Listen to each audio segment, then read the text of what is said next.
We're going to move on to our next section, to our House District 31. We have several candidates here tonight, and we have Garry Mize is here. Shane Wood is actually stepping in for Rod Baker tonight. Rod just called our offices. He sends his apologies. He is working on a combine for a farmer and was unable to get away. He couldn't get it fixed in time, so he sent his friend Shane, who's going to answer for him. And Barry Niles, who is an independent candidate, is also going to speak with us tonight. And just a reminder, gentlemen, we have a timer. You get 2 minutes opening, 2 minutes to answer a question, and 2 minutes in closing, and I have a beeper, and I'm not afraid to use it. Okay. Thank you all three for being here this evening as we go to the polls on June 26th. And for our audience, if one of our candidates does not receive more than 50%, the top two will meet in a runoff on August 28th. With that, we'll begin our first question, and we'll start with Garry first. And the question, would you please introduce yourself and what compelled you to seek office and your vision for the office? Yes. So first of all, let me say thank you for coming out. I appreciate you taking the time. Thanks to Chris and Tracy, the Chamber and Guthrie News page. My name's Garry Mize, and if you don't know me, I grew up in this town. I was actually born and raised in Guthrie. I was born in the old hospital, which is now being revamped into something new. My mother and my wife are here. I really appreciate them being here. You know, what compelled me, I've got 3 young kids. I'm 41 years old, and I've got some time to work. But most of all, what I would say is, you know, as a competitor, growing up, as an Oklahoma lover, you know, we moved away for a few years and we came back because this was home. And I would love to see us not at the bottom of the list. I think, honestly, it's embarrassing. So I would love to see for us to improve in the areas that we need to improve, namely for my kids. I love my kids. I've got an 8-month-old that was born 3 days after we announced and kicked off this campaign. So on top of being a business owner, a husband, and father of 3, we've been raising a kid, a brand new one, all the while we've been out knocking doors and calling people, all of which I have done myself because I wanted to do that. So I love my kids. I want them to feel like they have every opportunity here in this state to be successful. I think right now we're lacking. And I want to look my kids in the eye and say that I did my part. Thank you. Barry. Yeah, I ended up getting in this race. I'd looked at it for some time, and as I saw this whole thing with the health department kind of unwind and how get closer, okay. And I looked at how this thing is coming in, the health department, the whole scandal involved in that, and how the legislature didn't really have a handle on how to make that, how to ask the right questions to figure out this thing, this hidden money. And I spent 36 years at the Oklahoma City Police Department, 20 of that in investigations. 4 of that was in internal affairs or professional standards. So I got to look at this, and they're not even handling this right. And I started talking to some legislators, and they, sure enough, they don't know how to deal with this. This is not something. You got corporate attorneys that know how to write a contract, but they don't know how to question somebody. Yeah. And I decided I can make a difference. There's like 1,000 different boards and agencies. Most of them don't answer to the state, to the legislature. But we do have, the legislature does have investigative authority over them. We have the subpoena process to bring them in and ask them the hard questions. That's why I ended up coming into the race. I also have 30 years in the Army Reserve. I was an operations officer, problem solver, leadership. That's what I do. That's what I did. And you know, it came at a point in my life I said, I got to step up and do this. And that's why I'm here. Thank you. Thank you. Shane. Well, I've known Rod for a while, and like I said earlier, he's working on a combine for a farmer that's trying to get wheat harvest in. Rod, and it's a perfect example of the kind of person that Rod is. He believes in hard work, and he wants to work for us. He wants to work for our community and our state to make it better. Rod looked around when he decided to run, and he looked around and said, nobody is doing the job. And in a case where there's no one there to do the job, somebody has to step up, and Rod took it upon himself to throw his hat in the ring and to do his best to work for the people of his community to make Oklahoma a better state so that we're not last in everything, except for incarcerations. So that's what drove Rod to decide to run for this seat. He's a hardworking man. He is a family man, served in the military. He obviously works in hydraulics, so he spent a lot of time with grease under his fingernails. He's also been in the business world. Rod knows a thing or two about managing money, both making mistakes with money and then learning how to do it right. And one of the things that he wants to do is find where the money is going, because we can't just tax the American people, and especially Oklahomans and our community. We just can't continue to raise taxes with no accountability for where the money's going.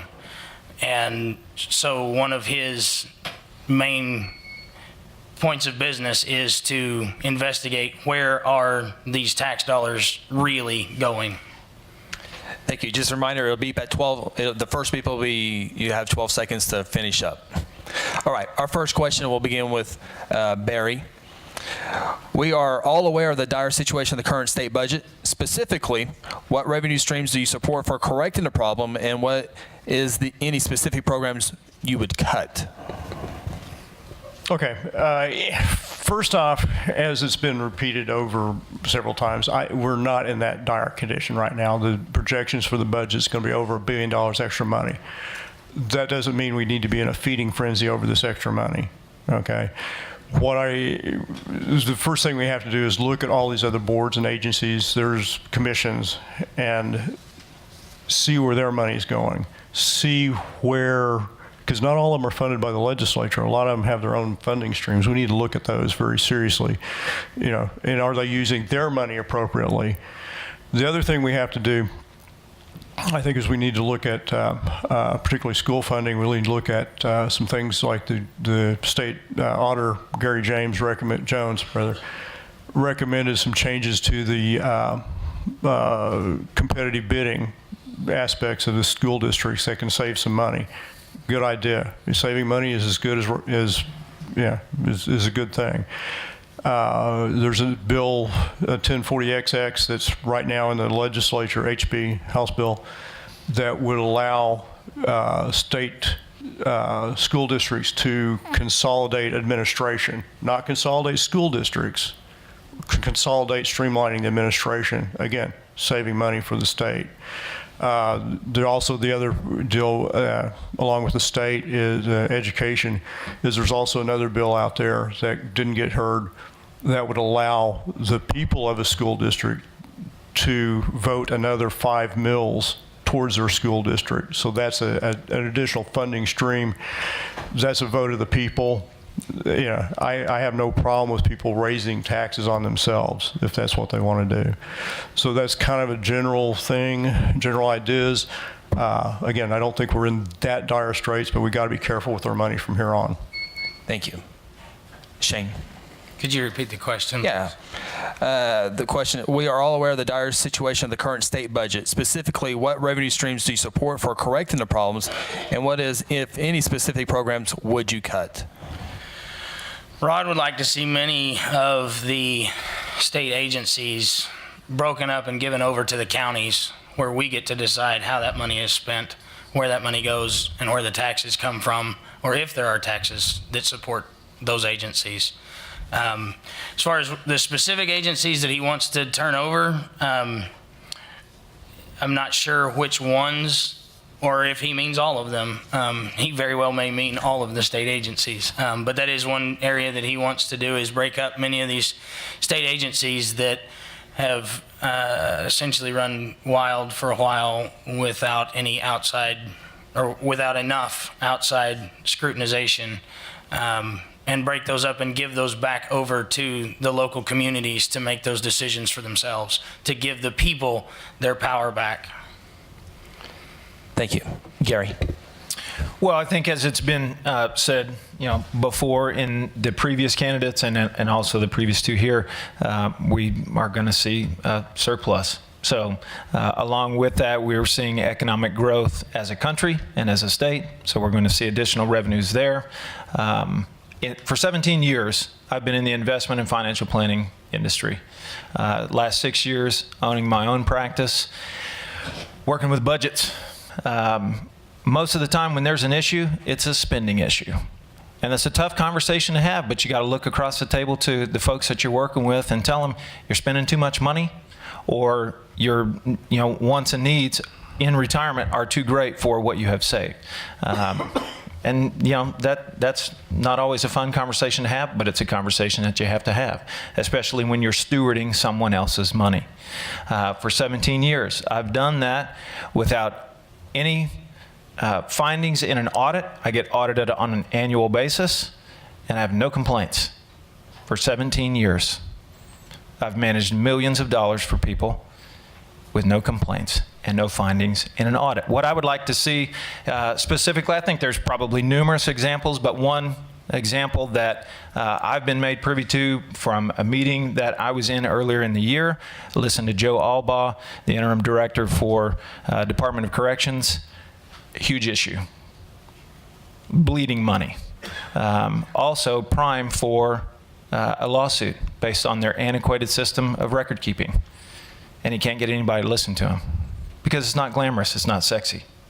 Well, last time I looked, as far as my wife and I are concerned, saving money where we can, it's pretty glamorous. We like to do that. So that's an example of one that I would like to beat that drum as soon as we're down there. Thank you. Next question will begin with Shane. In the same manner a business of a family would have to do, is there any way the candidates can do a department by department and line by line current budget for the state?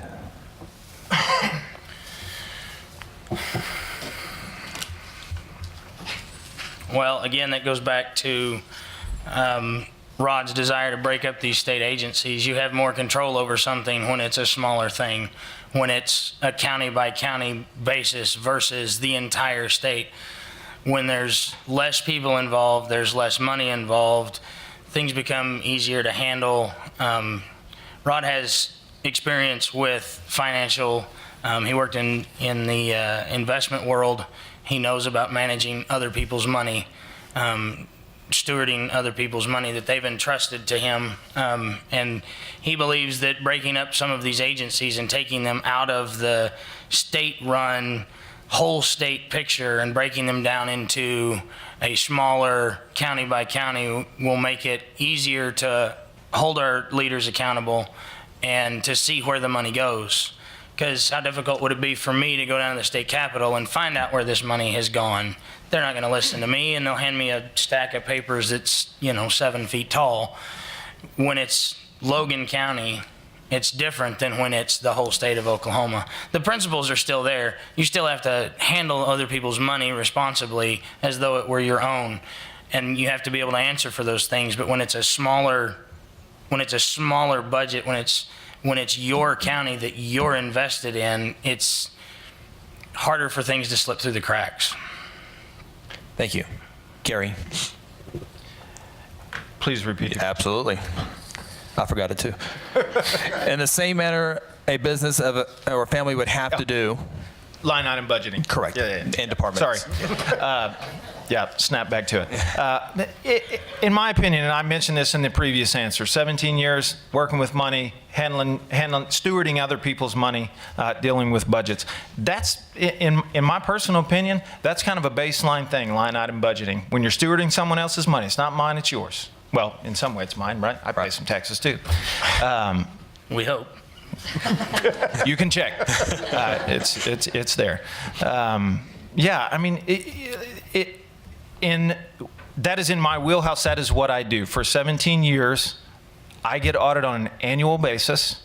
Everything's above board. It's all out in the open. Our clients know what we're going to do for them. They know how we're going to get paid. They know where the money's coming from. We disclose all of that up front. When you're handling someone else's money, I think that's kind of a baseline issue. But I mean, I hate to sound simple, but that's the way I would like to see it done. Mm-hmm. I can't send an email or receive an email without 10 people knowing it. I think public sector should be the exact same. Plain and simple. And it should be line item. We should know where the money's going. But truth is, we should already have that plan of, hey, here are the services that we want to see. Here's the money that we have to perform, said services. So I'm going to tell you what I'm going to tell you. I'm going to tell you, and then I'm going to tell you what I told you. It's kind of the same thing with the money. Here's the money that we have. Here's what we're going to do with it, and then I'm going to show you we did that. And if we screwed up, we need some accountability. We need to create a culture where people are held accountable for misappropriation. Not just, oh, it was $30 million, poof, well, we got it. That's ridiculous. It's ridiculous. Thank you. Barry. Yeah. I mean, you kind of said some of the same things, but yeah, we need to go down. We need to look at what they call zero-based budgeting. In other words, there's a tendency to just go, well, we had X amount this year, we'll add 10% to it, and that's what we're going to want next year. We got to take that all the way back down to the basic functions of the agency, of that government agency, and go, is this really what you need? Is this really what you want to do? Did this program work? Are we wasting our money with this? We need to ask those questions. And unfortunately, for about 60% of the state government, the only way the legislature has any visibility on it is through the investigative process. Because all these boards and commissions, they have their own funding streams, they deal with their own money. We don't see it. The legislature doesn't see it. The governor has no authority over it. They can take your money, they can waste your money any way they want. And there's not much we can do about it unless we call them in and ask them the questions. And that's really what I want to do with it, is make sure that they're spending the money correctly. As far as, should we as a legislature go through line by line of what these agencies propose as a budget? Absolutely. And make them justify everything. That sounds a little harsh, but at the same time, you got to justify it. You got to prove it works, and that's what we need to do with our time, with our budget. Thank you. Next question, we'll begin with Garry. Where do you stand on making Oklahoma agriculture better, since agriculture is one of the major revenue generators for our state as well as employees? What will you do to back it and strengthen it? Yeah, my answer to that's pretty plain and simple. And some of the things, again, reiterations from earlier, but holding the line against new taxes and causing strain there, but ultimately talking about and fighting against any regulation that would cause issue. I saw that in my private sector business over the last couple of years. The Department of Labor came in and said, we're going to hold you to this standard and create this new fiduciary standard and fiduciary rule. And companies went for a year and a half trying to figure out what the heck that even meant, because they just told them to start working on it but didn't really give them the framework while they were in the background trying to figure out the framework. Cost people a lot of money, cost companies a lot of money, cost individuals in that industry a lot of strain and stress, thinking something I've been doing for 16, 17 years in a business that I built that I hope is going to provide some income for me on a regular basis because of the work that we've done is maybe going to change. But I don't really know that because there's no framework. But you need to change. Well, the truth is, I felt as if I was already held to that fiduciary standard anyway. I held myself to that because, again, I'm stewarding someone else's money. So I've just felt like it was reiteration. So we're paying money, and companies, it costs them money to do the same thing that we're already doing. So I think fighting, regulation that is costly and prohibitive for business, I'm going to fight that tooth and nail. I think it's ridiculous, and government has the potential to do that sometimes. So those are a couple of ideas. Thank you, Barry. Yeah. It's kind of the same thing. One of the things we have to do is look at diversifying the economy. And one of those things we can diversify the economy with is finding end products or processing plants, processing things for our agricultural products. They don't really, we have some flour mills, we have some things like that, but we don't really have a canner. We don't really have any we got things like that to add value to the agricultural products we already have. I think we need to look at that in a serious fashion. But at the same time, we also need to make sure we keep our tax base low to where it needs to be. And we also need to make sure our regulation systems, the regulatory agencies are appropriate. Appropriate for safety, appropriate for health. And I really want to foster an attitude on state government is not how you can't do something, but how we can. Let's get the regulators together and put their heads together and says, how do we do this? How do we make it safe? How do we protect the environment? With the idea that we need to do this, but how do we do it correctly? How do we do it safely? How do we do it environmentally carefully? That's the kind of attitude we got to change. We can't have this gotcha attitude. Oh, well, you didn't do something right, so we're going to fine you. No, we got to turn that around. We got to make sure we protect the environment, protect workers in a cooperative method, not an adversarial method. And I really think that's where we go. I think that's how we progress as a state, all one team. Thank you. Shane. Well, obviously, Rod works closely with farmers. He knows what's important to them. He knows the struggles that they go through on a daily basis in their life, whether it's combines breaking down or, whatever regulations they have to operate under. And obviously, a large part of his personal income has come from farmers. So he has a soft spot for protecting those ways of life, because if those guys aren't out harvesting wheat, then we have no bread in the local grocery stores.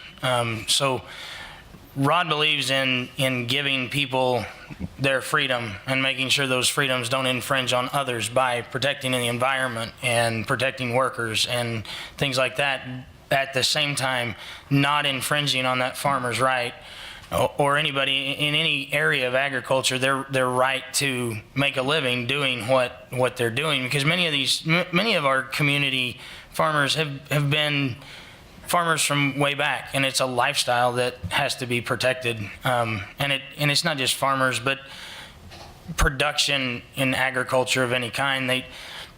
That's a way of life that's important to Rod, because he's worked with these families for a very long time, and he's seen the struggles that they go through, and he wants to do everything he can to support those people and allow them to continue that way of life, provided it doesn't infringe or endanger anyone else. And he's going to work as hard as he can to ensure that happens. Thank you. We'll now move to some of our to the topic of education here in this Q&A. First question is, and we'll begin with Barry first. Tell us about your own personal experience with public education. Well, I mean, I grew up in Oklahoma City and Bethany, went to high school, went to elementary school and junior high in Oklahoma City, went to high school in Bethany, went to UCO, well, it was Central State Barely University then. The logo still said Central State College on them. But, so I went there, attended graduate school there. So that's a lot of extensive experience with public school at that level.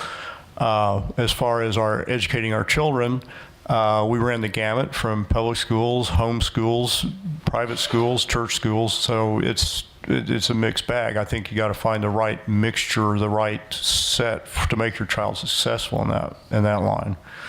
But yeah, I'm a product of a public school system. Some people kind of go, that was the golden age of the public school system, but I'm not so sure. But we'll see. Thank you. Thank you. Shane. Rod went to school in Yukon. Then he went to college at Oklahoma City University. Since then, he has taught at Votex and Job Corps.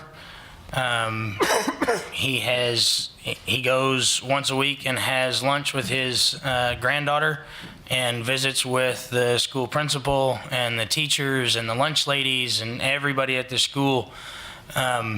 Education is very important to Rod, because the education of our children is the future of our world.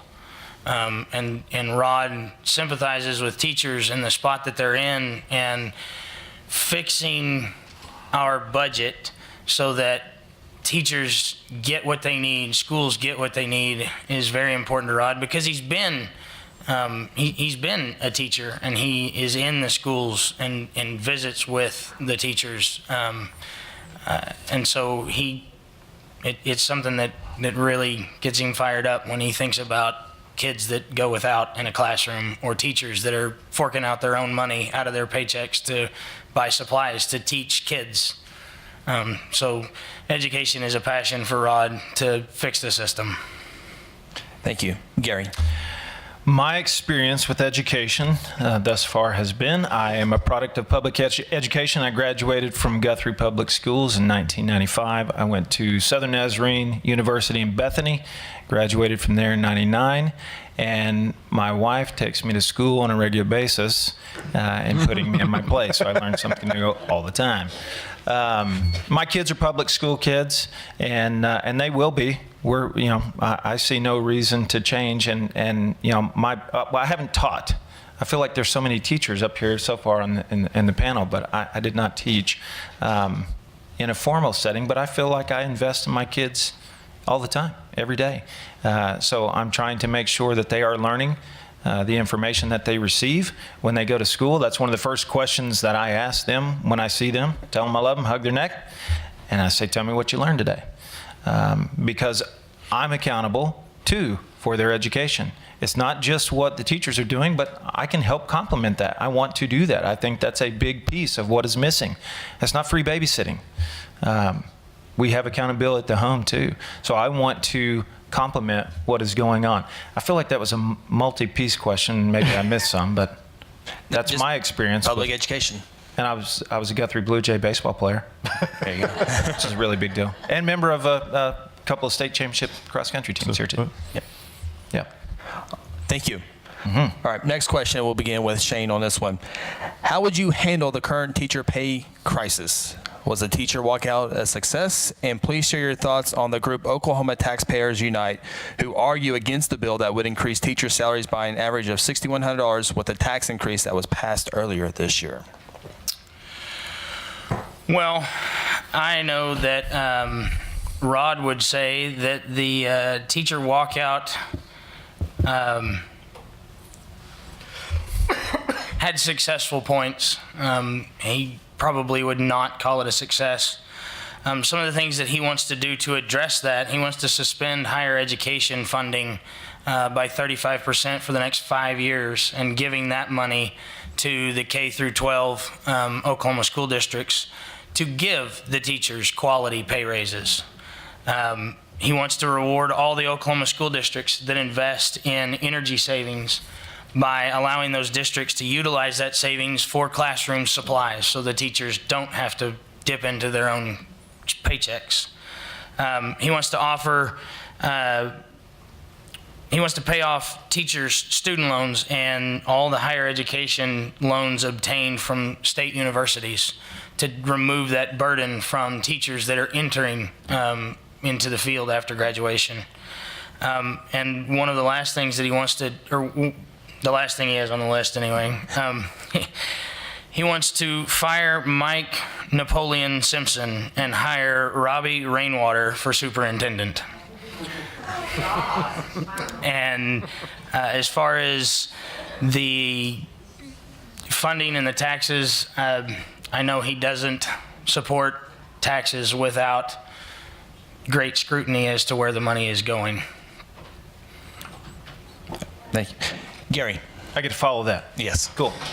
How would I handle the pay crisis? So, what I would have liked to have seen is more leadership. I felt as if it was lacking. There was not anyone stepping to the forefront, as I saw it, that was really taking that situation by the reins and saying, hey, let's navigate this space. We understand that you all as teachers are frustrated. We certainly were not proactive in addressing their needs beforehand, and they felt as if that was their only option. Maybe it's some coaxing of the union. Doesn't matter. They still went down there, and they were there for 2 weeks. So that's an issue. I would have loved to have seen more leadership, either from the governor, from House leadership, Senate leadership, somebody saying, let's get down to it. The truth is, as I understand, they had what they had before they went down there, what they left with. I was down there 2 days talking with teachers, some from Guthrie, some from Deer Creek. It's a mixed bag. I mean, some felt as if, they were making some headway. Some felt as if they didn't get exactly what they wanted. But I would say that they felt as if they were heard more so than they have been. I believe, again, and I've spoke to this, but I believe it's a culture issue. These are business principles.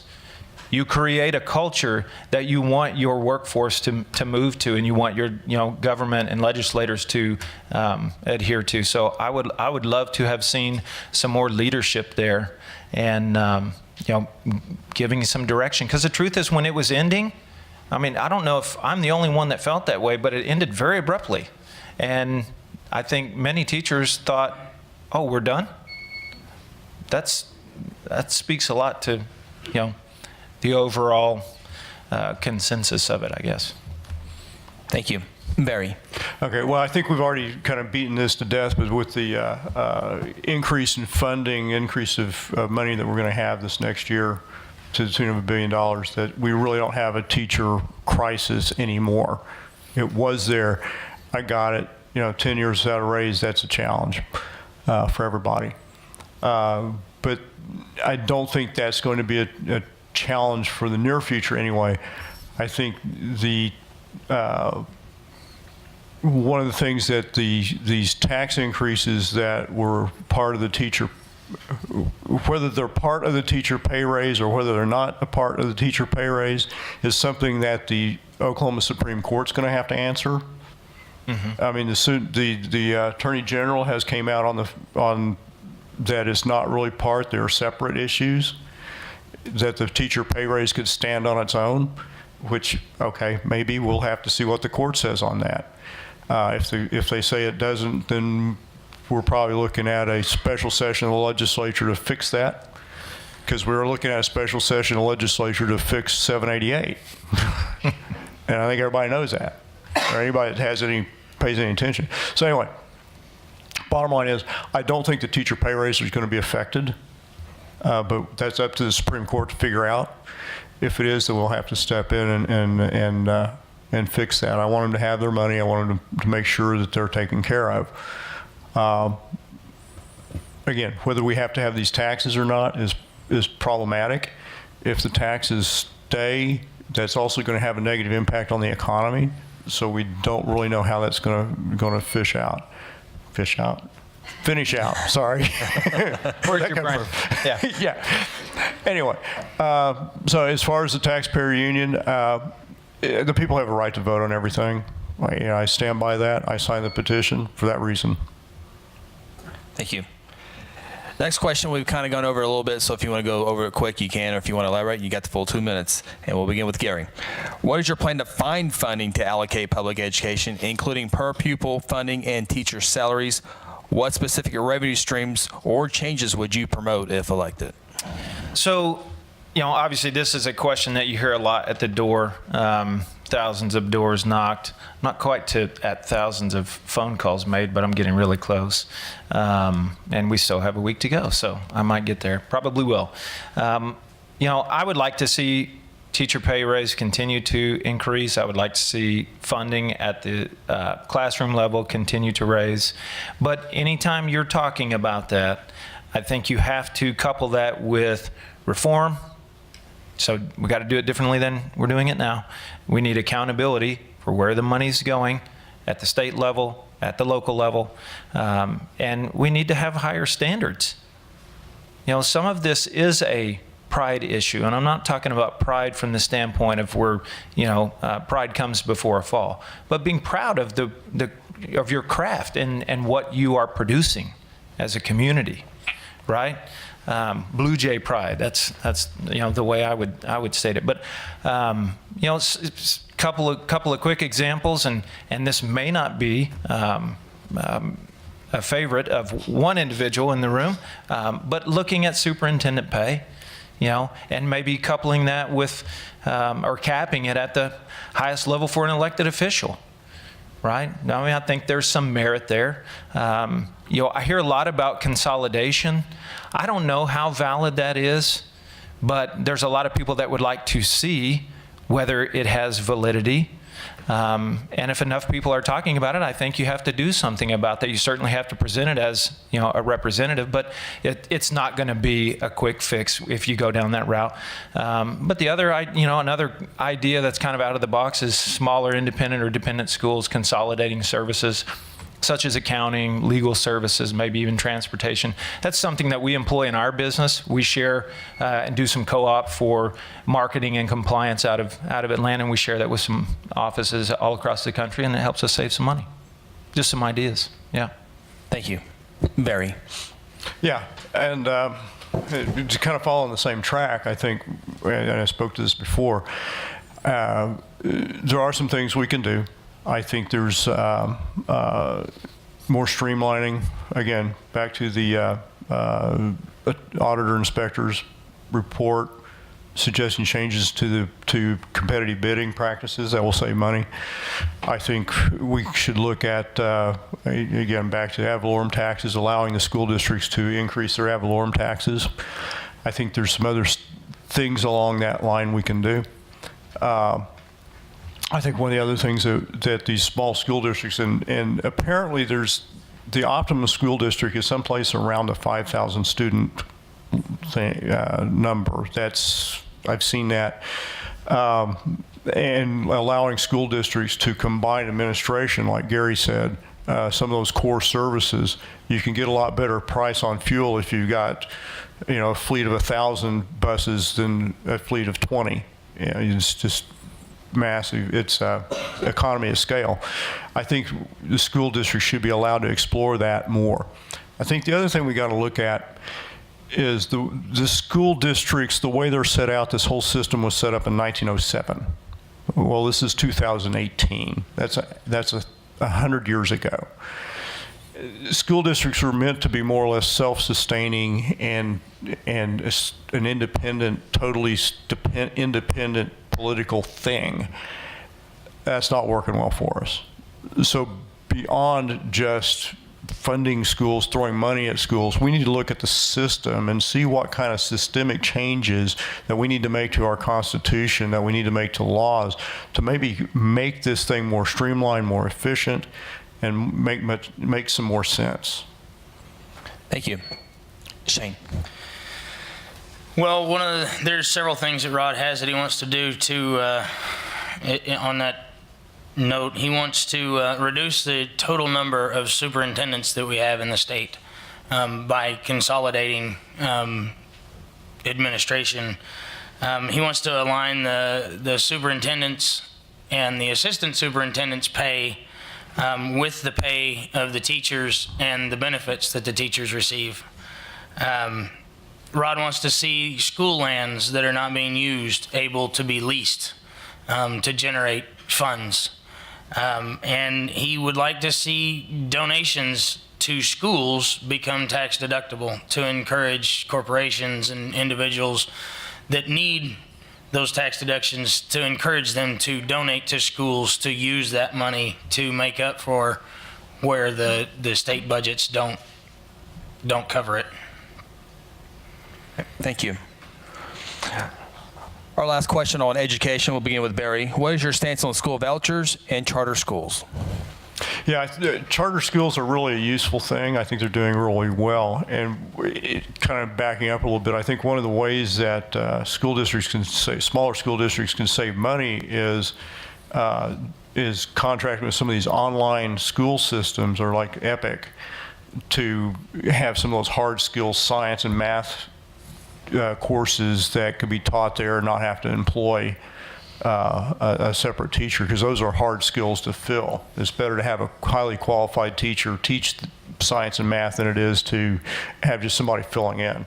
So I really think that that's something we should look more at, is just creating this kind of charter school, brick and mortar school, trying to make a better liaison between the two, better connections between the two, because I think they're very complementary in the end. There's turf battles we're going to have to get over, but I think ultimately they're complementary. Okay. School vouchers. Okay, yeah. Yes. I knew there was one more there. I kind of like to, really that's kind of morphed into this educational savings account thing, which I think is when you look at it, it becomes really a win-win for both the parents and the school district, because the school district gets to retain part of that money and the parents get to use part of the money. Again, I think there's a great deal of value of choice in education, a great deal of value in picking what's best for your child. And believe me, with 8 kids, we've kind of been all over in that, trying to pick what was best. And I think that needs to be up to the parents, and the parents need to have those options. Thank you. Shane. Rod believes that people should have freedom to decide, that a parent should have the freedom to decide the education of their child, whether that be a charter school or with a school voucher. He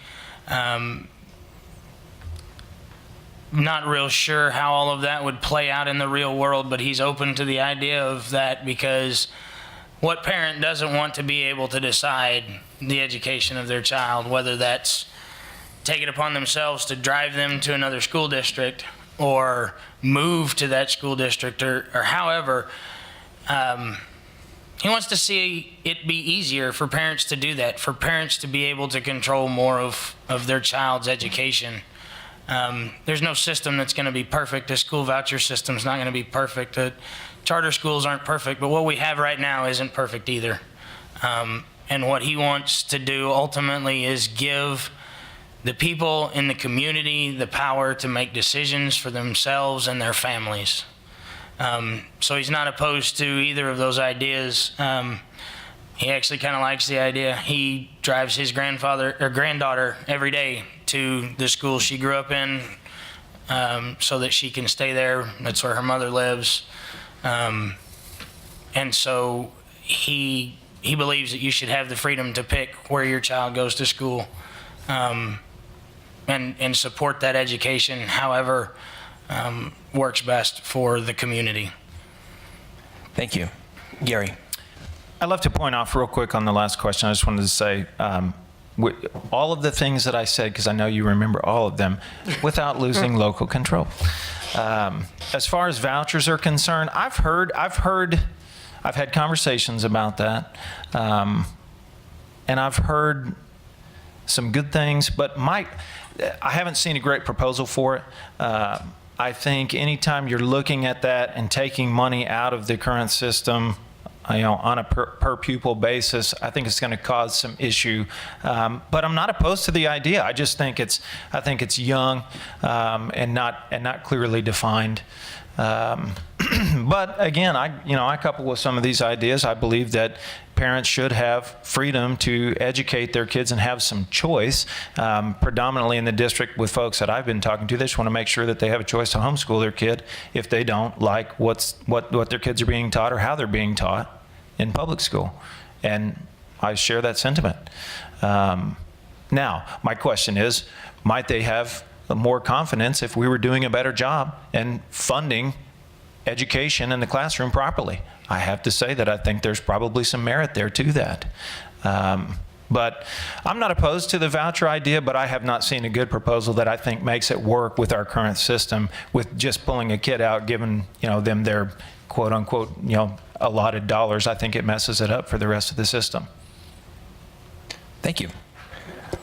Moving on, we'll begin with Shane with this question. On June 26, voters will vote on State Question 788, better known as medical marijuana. Many believe the measure will pass and will help adults and children with their medical needs, but others believe the ballot measure is not only for medical marijuana, but recreational marijuana. What is your position on this important matter?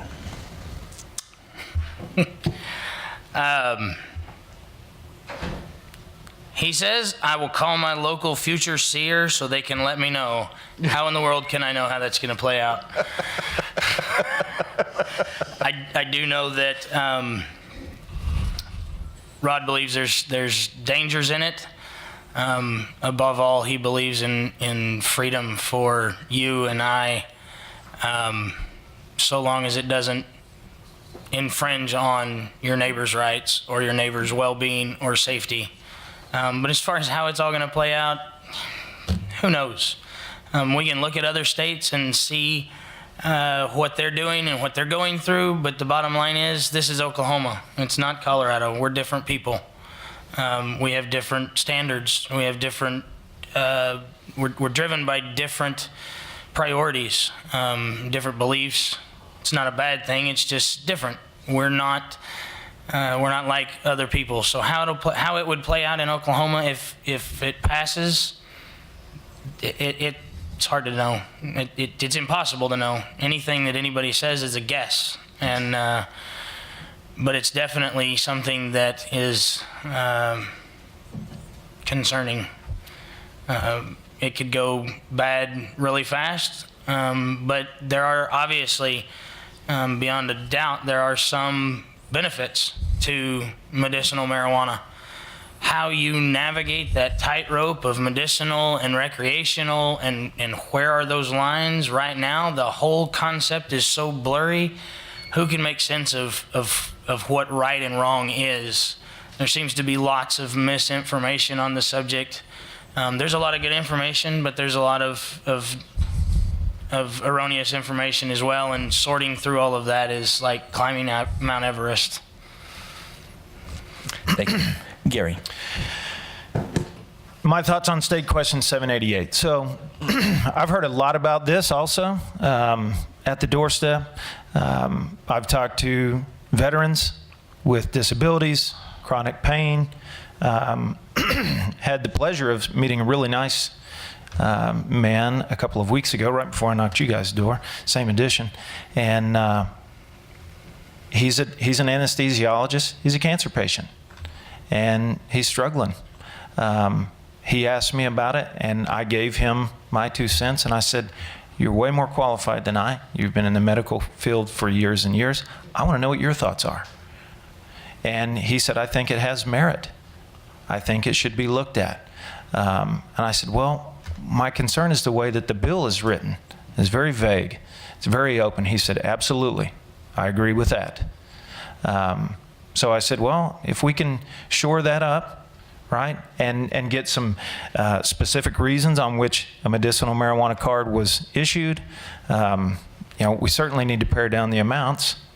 You can have 6 seedling plants, 6 mature plants, and a bucket full of gummy bears. I mean, it's ridiculous, right? I mean, my concern is it is a quick stepping stone to recreational marijuana, and that is problematic. Now, is it problematic in my home? No, because I'm going to talk to my kids. I'm going to tell them it's ridiculous. We don't do that. I'm going to tell them why. But we certainly need to give some framework if we're going to pass medicinal marijuana, which I think it might. A lot of folks are interested in it. And for me to get in between a doctor and his patient and tell him how to, treat them, it's like somebody brand new to the industry coming in and telling me how to plan for the next 30 years for somebody's retirement. I don't have any idea, But there's some pros and cons, but we got to clean the cons up on that, or it's going to be recreational marijuana, boom, right away. Thank you. Barry. Right, and the state question is very vague. There's lots of things that need to be tightened up in there. As it is now, with a note from your parents, a 16-year-old could walk into a doctor, presumably with a hangnail, and claim they need medical marijuana for it. There's absolutely no standards to it. That's what we've got to set. We got to we got to develop standards. We got to look at other states' best practices, what they've done, how they fix that. We don't need to totally reinvent the wheel ourselves. We could look what other states have done, bad or good.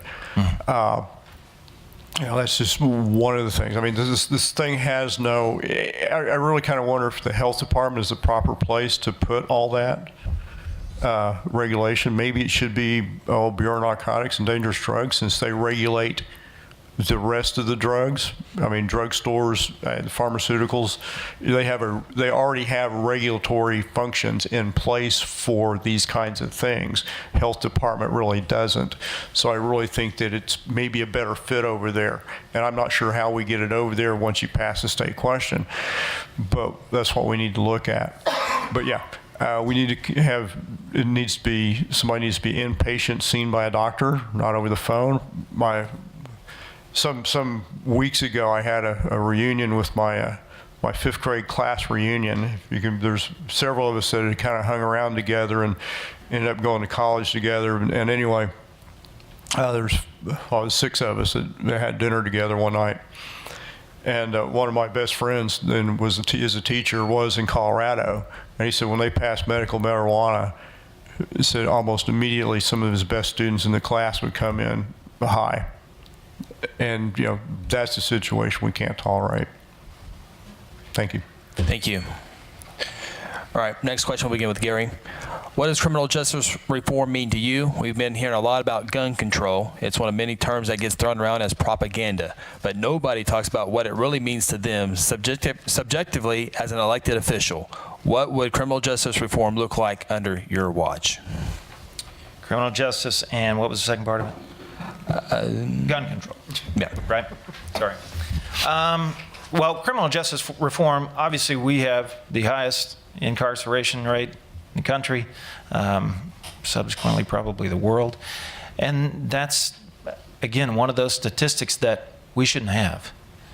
And it doesn't just start here, right? There's what's at the root of the problem. I think we've talked about some of those issues here this evening. I think there are certain things that we need to see decriminalization of. I would like to see,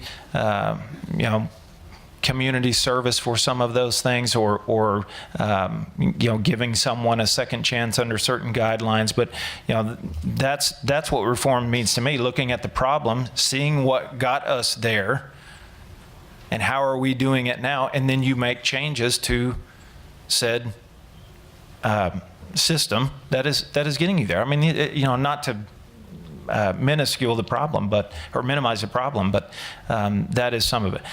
As far as gun control, I don't think we have a gun control issue in this state and in this country. I believe it's a mental health issue. When I was growing up, there were guns in the back of a truck window in the parking lot with an unlocked truck. Nobody got shot when I was in school. We didn't have that issue. So, it's just not a gun control issue. I am pro Second Amendment. I have my conceal and carry. I would have signed Senate Bill 1212. I think for law-abiding citizen, it's a non-issue. Thank you. Barry. Right. Okay. I think we're going to disagree on this one, maybe. What? Where? Not really. Oh. No. I just felt it coming. No. I'm like 12. I'm fully on board with that. I think we need to address some officer safety issues with that, but we need to create some conventions. But as far as criminal justice reform, here's a challenge. I spent 36 years in law enforcement. There are people that wake up every morning and go, "What am I going to go out and steal?" And they know that if they steal less than $2,000, it's pretty much catch and release. By accident, we actually stumbled into one of these rings, and which led us to others just as I was retiring. And going back 6 months, they were stealing over $50,000 worth of stuff. $50,000 of petty larceny every week within 6 months. They were stealing every day. We could track it using some computer software. That's a lot of money. That's a lot of lost tax dollars. Yeah, and we had over 20 of these people that we ultimately identified once we figured out the clues. I left before it got completed, so I don't know where they're at with that. I knew they created a whole task force for looking into this.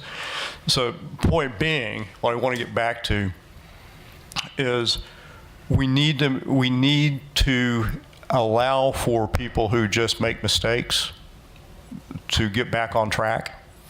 I think one of the big reforms I would like to see is an educational objective as opposed to a certain time. Get a 5 years or GED, whichever comes first. I think that would be beneficial because we've already talked about those advantages. And that's the end of my time, but that's a place to start. Thank you. Shane.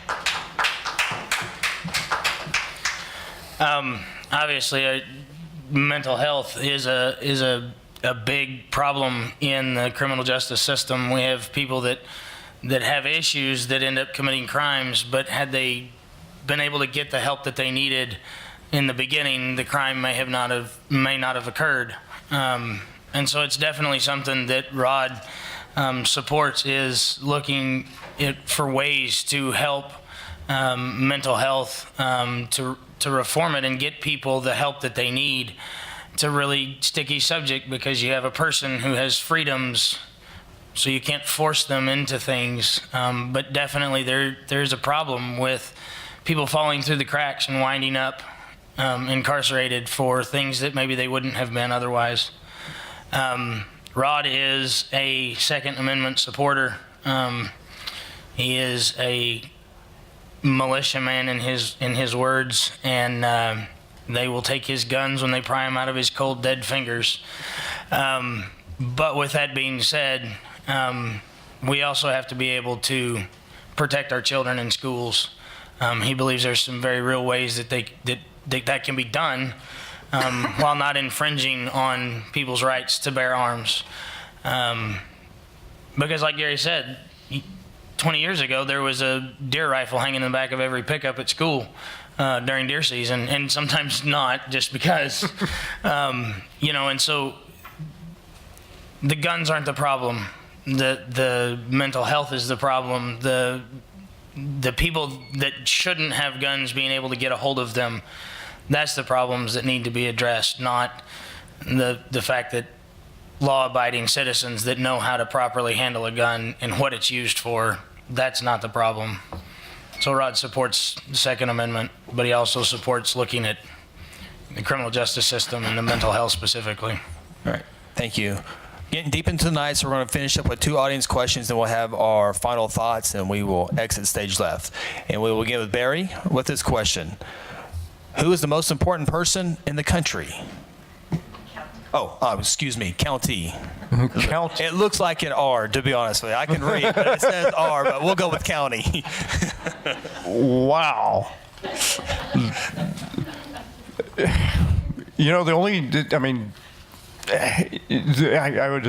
The county sheriff is the top law enforcement officer in the county. Technically, legally, he is not in control of, but he is higher on the food chain than the police department of Guthrie. He's higher on the food chain than OHP. He tells OHP what they can and cannot do in his jail. That's being out of law enforcement. That's kind of my experience. That's what I know. So, yeah, why not? If you want to add country in there too. Country. For the record, it does say country, but you can go with whatever you want to go with. Yeah. Okay. Country. Yeah. Well, right now I think Donald Trump's doing a really great job, and I think he is why we don't have this budget problem right now. The pro-growth agenda that he's established in Washington is the fallout for what we're getting here in Oklahoma. So whether he's the greatest person in the world, I don't know, but his policies are doing a real good job for almost every Oklahoman. Matter of fact, one guy came up to on the porch one day and he says, well, is Donald Trump's president, he's done anything to harm you? I'm like, well, no, I'm actually doing pretty well. And he goes, right. I've asked that to everybody, and nobody's ever said that he's done anything to harm him. So I guess that's where I'm at. Shane, you can go 60 seconds on county, 60 seconds on country if you want to. You can answer however you want to. Most important, or what? Could you repeat the question? What is the most important person in the country county? Or who is? Well, Rod's answer would be twofold. He would say the most important person in the county and the country is you, the voter. Because ultimately the people that are down at 23rd and Lincoln or on Capitol Hill are sent there to represent us, to represent the voters. I also know that Rod is a Christian and a Bible-believing man, and he would say the kids. We don't have a future if we don't have our children. If we don't have our children and they don't have education and they don't have a secure future, our future is not secure because they're what we're leaving behind. This is our legacy to them. Therefore, they have to have priority. Thank you. Gary, please don't ask me to repeat the question. I got it. I wrote it down. Thank you. You know, you could go a number of different ways with that. I liked your answer, Barry. Thank you. I thought it was good. You know, for me and the way we try and live our lives, the way I was taught, it starts in my home. My wife's the most important to me, and I hope vice versa. Because if we get that right, then we have a chance to get it right for our kiddos. And I said that because there's absolutely no way I wasn't going to and go home the consequences. You know, I mean, that you could go a number of different ways with that. Honestly, I think it takes everybody doing their job. Everybody. Private sector, public sector, churches. We all have a role to play, and everybody needs to be operating at you know, an optimal level when you can. And the great thing about community is you have a bad day, somebody picks you up, you know. So I think we all are the most important, because when you have breakdown, somebody isn't performing their role, you see consequences. You see the effects of that. Thank you. Final question of the evening. We'll begin with Shane. How have you funded your campaign, and who else has put money toward getting you in office? Rod's entire campaign has been funded out of his own pocket. He has received 0 contributions. Sure about that? Have you ever received campaign donations? No. You want to call him and ask him? We don't have time. I can't get him in a minute and a half. I can give you his cell phone number. You can call and talk to him about it. All right. Thank you. Gary. So in response to that, and the only reason I said it's not because of you, but I was called out earlier today in regards to this, but I have received campaign contributions from individuals, some family, some friends, and a gentleman on the doorstep after a conversation. He told me I had cancer, and we talked about it, and I told him, I said, I'm a praying man. I'm going to pray for you. So I went home and wrote his name down. I've been doing it ever since. And he gave me a contribution. I appreciate that. I'm humbled by that. I have taken PAC money. I have taken lobbyist money. And I've never said otherwise that I wouldn't. That does not buy my vote. For 17 years, I've been in an industry where people come to you and they want to do business with you. And they might buy you lunch. They might buy you dinner. They might pay for a seminar. But I said this earlier, for 17 years, I have 0 findings in an audit and no complaints from my clients. It doesn't buy my vote. These people want to work with me because they believe in who I am. They believe in referrals that I've gotten. And that's all I've got to say about that. My integrity and commitment to this will not be questioned because of $1, period. Thank you. Barry. Right. Well, I've had put my own money behind it. I've also had friends and family put money behind me. I've even got a rather substantial contribution from an old Army buddy that I hadn't seen in years.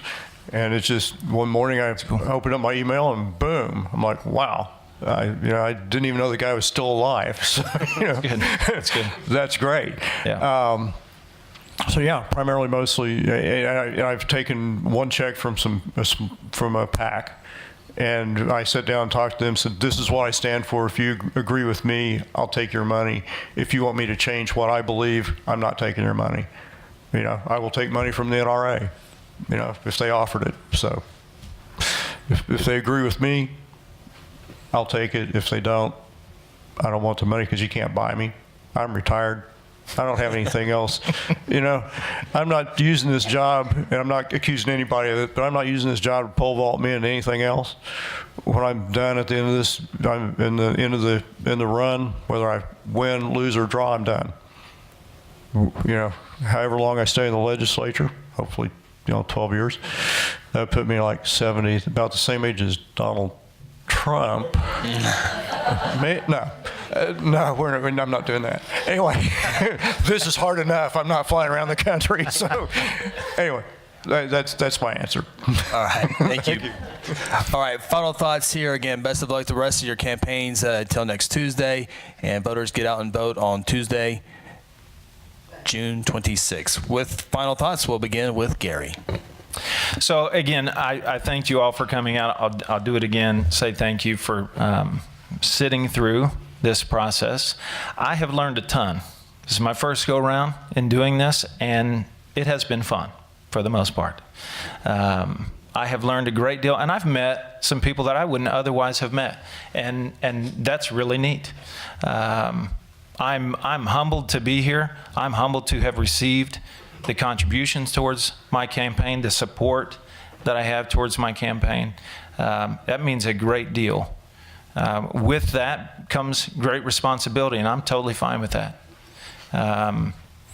But again, I won't belabor this point, but I'm not in this for any other reason than to come up with some solutions, make the state a better place to be, attract business, and do my kids proud, do my family proud. Yesterday was Father's Day, and I went to a baseball tournament because God loves baseball, and I believe that we're going to have baseball in heaven. I'm convinced of it. My son plays baseball, and he had a tournament, and on Father's Day I got to go to a game, and then my wife said, "Hey, I'll come trade out with you, and you can go home, do the things you need to do." And she's made great sacrifice to help with this. I had to leave. My son had another game. They lost the game, into their season, and they took a picture on the field with the dads, and broke my son's heart that I was not there. And I've since talked to him and said, "You understand what I'm doing? We've talked about this. I'm doing this to help you." So when your integrity is questioned and your commitment is questioned, and I have stuff like that, that's extremely frustrating, and it's extremely disappointing. And the campaign that we've run since September has been a positive campaign. It'll continue to be so, regardless of what anybody says, because at the end of the day, I have to look my son in the eye, because he knows I'm running for state government, and be proud of what we did. Thank you. Barry. Right. I'd like to thank the chamber and all those people that made this happen. It's been a great forum. I'm not always comfortable at this. You be the judge if I'm any good at it. I'd like to, my wife and my son, daughter-in-law are here and here to root me on. I got in this race for three things, I got in this race because I felt we needed to step up. We need to change the way that they're doing business at 23rd and Lincoln. I want to see greater accountability. I want to see greater oversight. And I want to see more transparency in government. That's the three of the things that I want to work for. There's no they're talking about the checkbook online. No reason that shouldn't happen. The school districts have done a pretty good job so far. They're still working on that. We'll see how that goes. But I want to see every state agency put their checkbook online, not just where their money comes from, but where it goes and who it goes to. Because the legislature is not big enough to have eyes and ears on all this complex thing that is the state of Oklahoma. So we got to have the citizens, we got to have reporters, we got to have those people help us out and point out where things are not right. We also have to make sure the state stays lean. We've gone through some lean years, right? Sometimes that makes you stronger. That makes you fit to fight.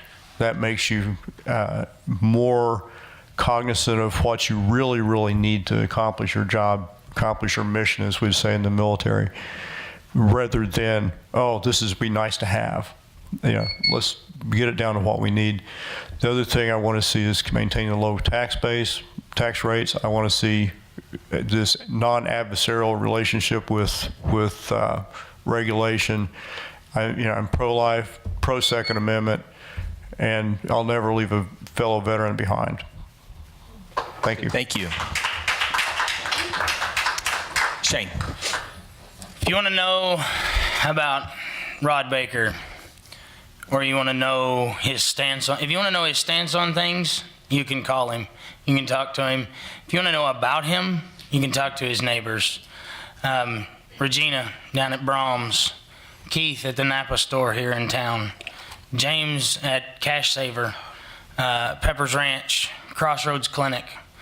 Ask him. Find out what kind of person he is. He'll be at Missy's Bakery Wednesday morning from 6:30 to 9 unless there is some emergency. He wants to work for us. He wants to work for our district and our state to make things better for our kids and for our lives. Not everybody likes Rod, but you have no doubt about what you're getting when you have a conversation with Rod. He's the same with me when we're sitting on his back porch as he is standing on your front porch. And he's that same person when he's alone by himself. I've never met an individual that was more passionate about the things he gets involved in. He is a man of integrity, and I'm sure these men are as well. I know Rod personally, and I know the kind of character he has, and he's the kind of person that wants to work for you. He wants to hear what you have to say. He wants to know what's important to you. And if you want to call and talk to him, I'll give you his phone number. You can call and talk to him on his cell phone wherever he's at the time. Thank you. Thank you. Thank you all. Thank you, gentlemen. Appreciate it. I wanted to give you a couple things here. Thank you again for joining us tonight. Thursday night at the Oklahoma Territory Sports Museum across the street, we're going to have the Democratic Forum. We have one of the gubernatorial candidates will be there, and Kara Sawyer, the Democratic candidate for House District 31, will also be there. If you've missed any of our other open forums that we have had, they're all online. You can currently watch them as well on the Guthrie News page, Guthrie News Leader, and also on the city's page. And I wanted to thank you all for coming tonight. I want to commend you for being here because, as my good friend Jim Smith says, a good citizen is a well-informed citizen. So thank you for taking the time. It's important to do that. And also I want to welcome you all to Chamber Coffee this week on Wednesday at 9:30. It's at our new office on Harrison Street. A lot of these candidates come every week because our community matters, because our community votes. So thank you and have a great evening.